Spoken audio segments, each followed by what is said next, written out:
ಸ್ನೇಹಿತರೆ ನಮಸ್ಕಾರ ಎಲ್ಲಾರ್ಗು. ಸ್ನೇಹಿತರೆ ತುಂಬಾ ವೆರಿ ಇಂಪಾರ್ಟೆಂಟ್ ಆಗಿರುವಂತಹ ವಿಷಯ ನಿಮ್ಮ ಹತ್ರ ಹಂಚ್ಕೊಳಕ್ಕೆ ಬಂದಿದ್ದೀನಿ.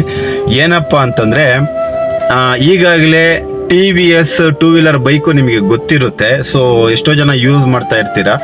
TVS ಅಂದ್ರೆ ಏನಪ್ಪಾ ಅಂತಂದ್ರೆ TV ಸುಂದರಾಮ್ ಅಂತ ಹೇಳ್ಬಿಟ್ಟು ಇವರು ತಮಿಳ್ನಾಡಿಗರು. ಸೊ ಒಬ್ರು ಕನ್ಸ್ ಕಾಣ್ತಾರೆ, ಅದನ್ನ ವಿಶ್ವ ಮಟ್ಟದಲ್ಲಿ ಅದನ್ನ ಸಕ್ಸಸ್ ಆಗಿ ಟೂ ವೀಲರ್ ಬೈಕ್ ಅಂತ ಮಾಡಿ ಎಲ್ಲ ರಾಜ್ಯದಲ್ಲೂ ಅವರ ಸ್ಥಾಪನೆಗಳು ಕಂಪನಿಗಳು ನಿರ್ವಹಿಸ್ತಾ ಇರ್ತಾರೆ, ಮಾಡ್ತಾ ಇರ್ತಾರೆ. ಭಾರತದಲ್ಲಿ ನಂಬರ್ 1 ಬೈಕ್ ಕಂಪನಿ ಅಂತ ಹೊರಹೊಮ್ಮಲಾಗುತ್ತೆ. ಸೊ ಇದರ ಮೂಲ ಬಂದು ತಮಿಳಿಗರು ಅಥವಾ ತಮಿಳ್ನಾಡಲ್ಲಿ ಇರ್ತಕ್ಕಂಥವ್ರು, ಓಕೆನಾ. ಮತ್ತೆ ಇನ್ನೊಂದು ರಾಯಲ್ ಎನ್ಫೀಲ್ಡ್ ಅಂತ ಬೈಕ್ ಇದೆ ಗೊತ್ತಾ, ಇದು ಕೂಡ ತಮಿಳುನಾಡಿನ ಸಂಸ್ಥೆಯುಳ್ಳುವಂತಹ ಒಂದು ಕಂಪನಿ.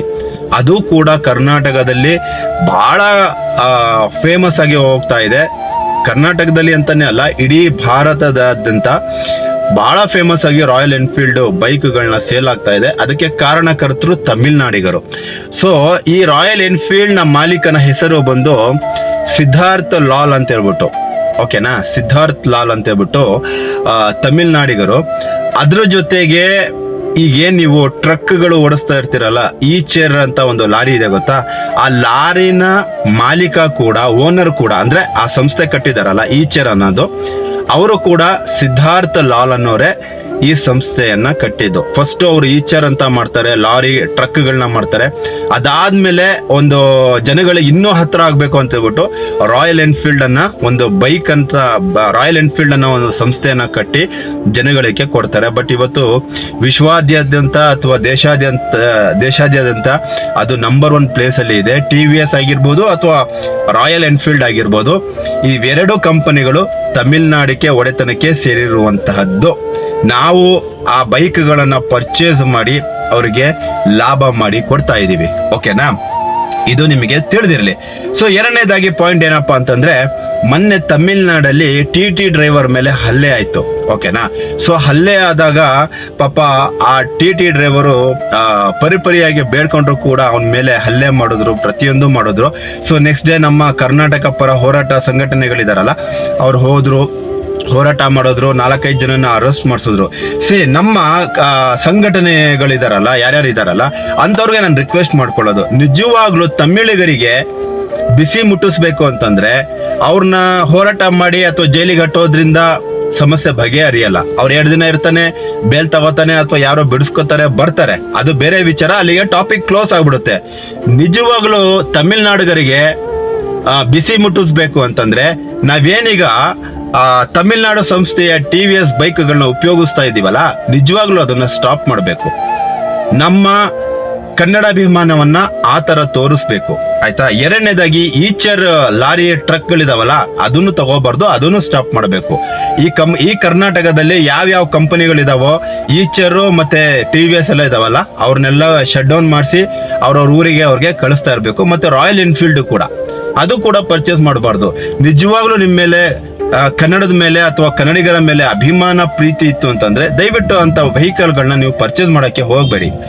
ನಾವಿಲ್ಲಿ ಪರ್ಚೇಸ್ ಮಾಡಿ ಅವ್ರಿಗೆ ಲಾಭ ಮಾಡಿಕೊಟ್ಟು ಅವರಿಂದ ನಾವು ಒದೆ ತಿನ್ನುವಂತ ಪರಿಸ್ಥಿತಿ ನಮಗೆ ಬಂದಿದೆ ಅಂತಂದ್ರೆ, ಸೊ ನಮ್ಮ ಹುಡುಗರ ಮೇಲೆ ಆ ತರ ದಬ್ಬಾಳಿಕೆ ಹಲ್ಲೆಗಳು ನಡೀತಾ ಇದೆ ಅಂದಾಗ ನಮಗೆ ತುಂಬಾ ನೋವಾಗುತ್ತೆ ರೀ, ಓಕೆನಾ. ಸೊ ಈ ತರ ಹೋರಾಟ ಮಾಡೋದ್ರಿಂದ ನಮಗೇನು ಲಾಭ ಆಗಲ್ಲ, ಅವನಿಗೆ ಜೈಲಿಗೆ ಹಾಕ್ಬೋದೇ ಹೊರತು ಅದರಿಂದ ತಮಿಳ್ನಾಡಿಗರಿಗೆ ನಾವೇನು ಬಿಸಿ ಮುಟ್ಟಿಸುವಂತಹದ್ದು ಆಗಲ್ಲ.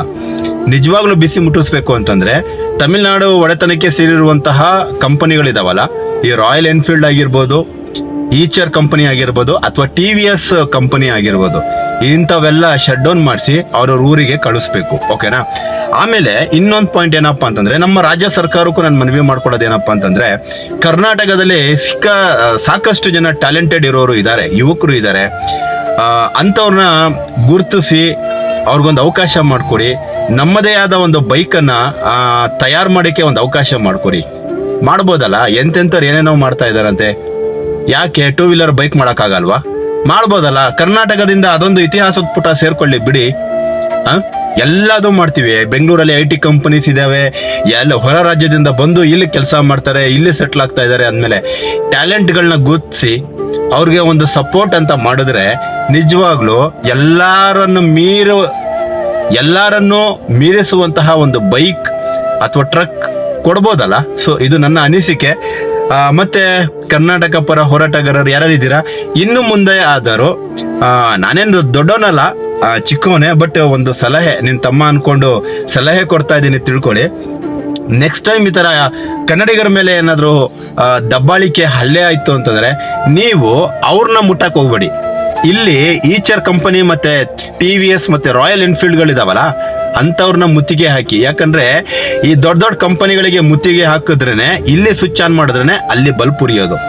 ಈ ಥರ ಕೆಲಸ ಮಾಡಿ ಅಂತ ನಾನು ತಮ್ಮಲ್ಲಿ ಕೇಳ್ಕೊತಾ ಇದ್ದೀನಿ. ಮತ್ತು ಸಾಕಷ್ಟು ಜನಕ್ಕೆ ಈ ಇನ್ಫಾರ್ಮೇಷನ್ ಗೊತ್ತಿರಲಿಲ್ಲ, TVS ಅಂದ್ರೇನು ಮತ್ತು ರಾಯಲ್ ಎನ್ಫೀಲ್ಡ್ ಯಾರ್ದು ಅಂತ ಗೊತ್ತಿರಲಿಲ್ಲ ಅಂತ ನಾನು ಭಾವಿಸ್ತೀನಿ. ಸೊ ಈ ವಿಡಿಯೋ ನಿಮಗೆ ಇಷ್ಟ ಆಯಿತು ಅಂತ ನಾನು ಭಾವಿಸ್ತಾ, ದಯವಿಟ್ಟು ಈ ವಿಡಿಯೋ ರಾಜ್ಯ ಸರ್ಕಾರಕ್ಕೆ ಅಥವಾ ನಮ್ಮ ಕರ್ನಾಟಕ ಹೋರಾಟಗಾರರಿದ್ದಾರಲ್ಲ ಅಂಥವ್ರಿಗೆ ತಲುಪಿಸಿ, ಅವರು ಕೂಡ ನೋಡಲಿ.